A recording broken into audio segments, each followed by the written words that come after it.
Obviously, Compas on the beat.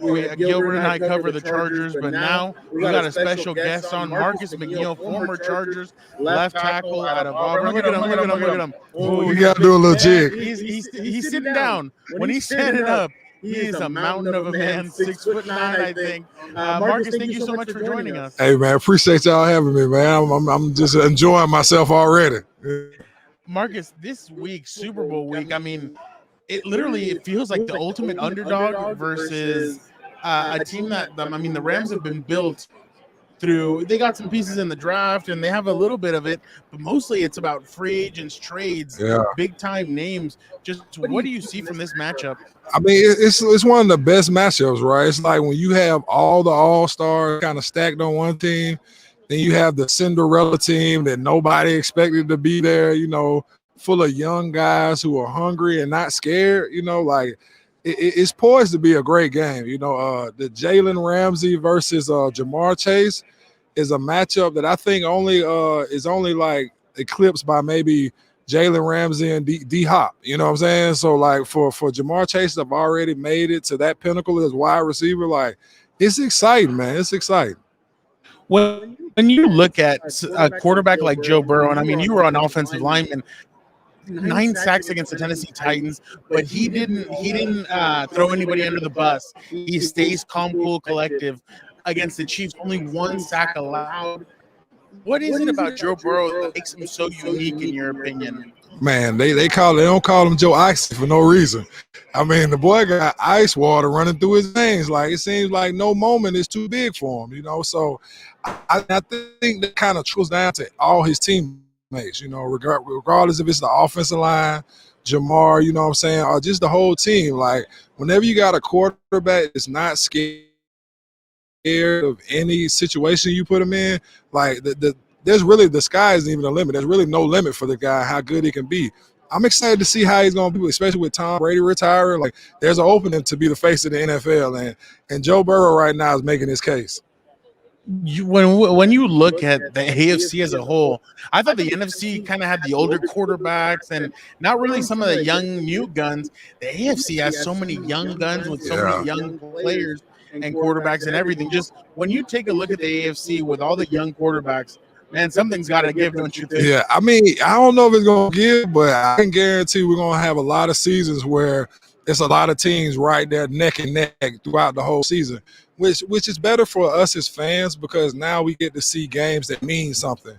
Whereas, like, you know, whenever you have teams that are already clinched their division by week 10, 11, because everybody else in the division is so bad, sometimes that makes for bad football, you know what I'm saying? But if you looked at the AFC throughout the entire year, like, I think there was only like a few games in between the top 8, you know? So that right there is just good football all the way around. So I'm looking forward to the AFC and those young quarterbacks for years to come.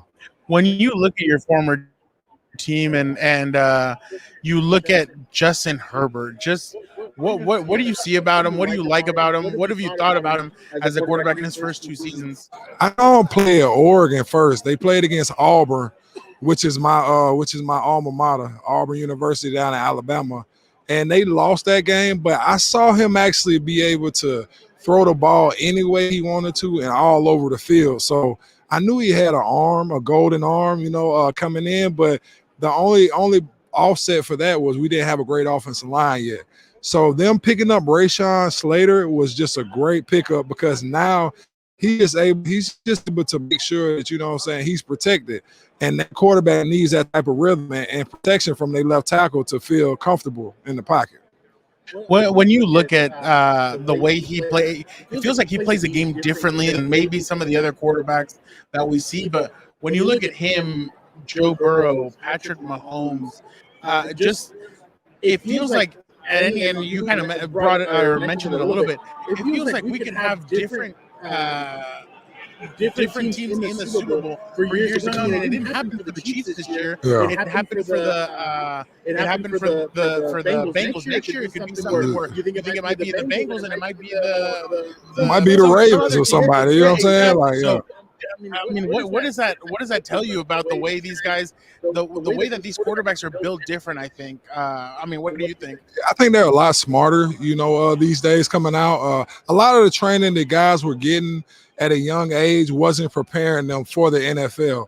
Now people going to college preparing themselves at an NFL level, reading defenses, understanding progressions, how to make it all the way through your progressions. Like the technicality of the way they move is so pivotal what they're doing. And on top of that, still having like the flexibility to throw sidearm or, the mobility to outrun defensive linemen or linebackers, like they just a gifted group, a gifted bunch, and I would go to say that like this might be one of the most talented quarterback leagues that we've had like in years, Yeah, no, definitely. Now I got to ask you. You brought up the name Rashawn Slater. Yeah. Just when you saw what he did this year, and I mean, I remember everybody was very impressed in 2006 and 7, and when you really started making a name for yourself, and you were that huge. I don't call you a mountain of a man. I remember you used to slam guys down. So when you see the way he played as a rookie, just what stood out to you about him? Man, I saw him the first time against Chase Young at Ohio State. And when I watched him play then, I was like, oh man, like he didn't just like have a game against him. Like he actually beat Chase Young in this game. Like he won that matchup. So I was like, well, this is a number one pick and a guy who can make noise in the league. So I felt good about his talent being able to transition to the NFL. And sure enough, he came in. He's a great run blocker.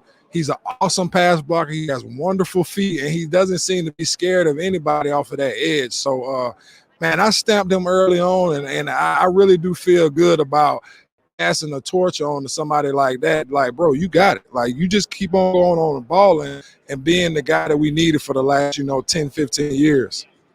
Marcus, in your final years with the Chargers, there were times where the offensive line kind of was up and down. There was a little bit of a struggle.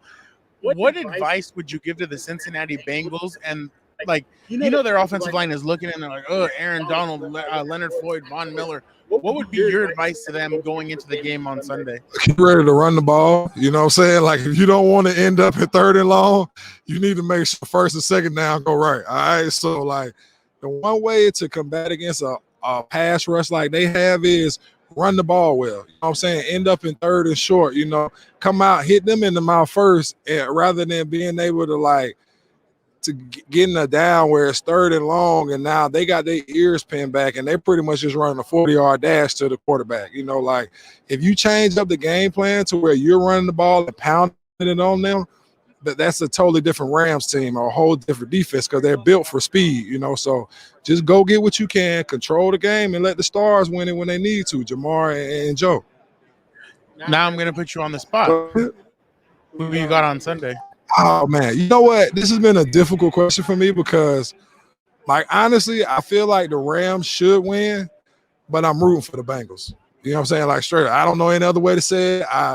I have ties to Jamar Chase. I love seeing him play all year, and I want to see these young guys come in and do something that they say, people shouldn't be able to do, I think I know what you want to see. You want to see what's Joe Burrow going to do next. I mean, you remember LSU, he wins the championship, he's on a couch. With a cigar. Yeah. What is Joe Burrow going to do next? What do you think? I don't know. I want to see what outfit he got on next. You know what I'm saying? Like, the boy can go with me to Decatur and hang out. I promise you. Like, you know what I'm saying? Like, he is built for swagger. You know what I'm saying? And from his glasses to what he wears to the way he talks and, like, just kind of plays back and forth with the media. Like, he's ready for this stage. You know what I'm saying? So I don't think it's going to get too big for him. I'm just interested to see, like, if he can go ahead and seal the deal with a Super Bowl win. Thank you so much, Marcus, for joining us. We appreciate it. Marcus McNeill, Twitter at Marcus McNeill 73. Thank you so much. Hey, thank you guys for having me, man. Y'all enjoy yourself.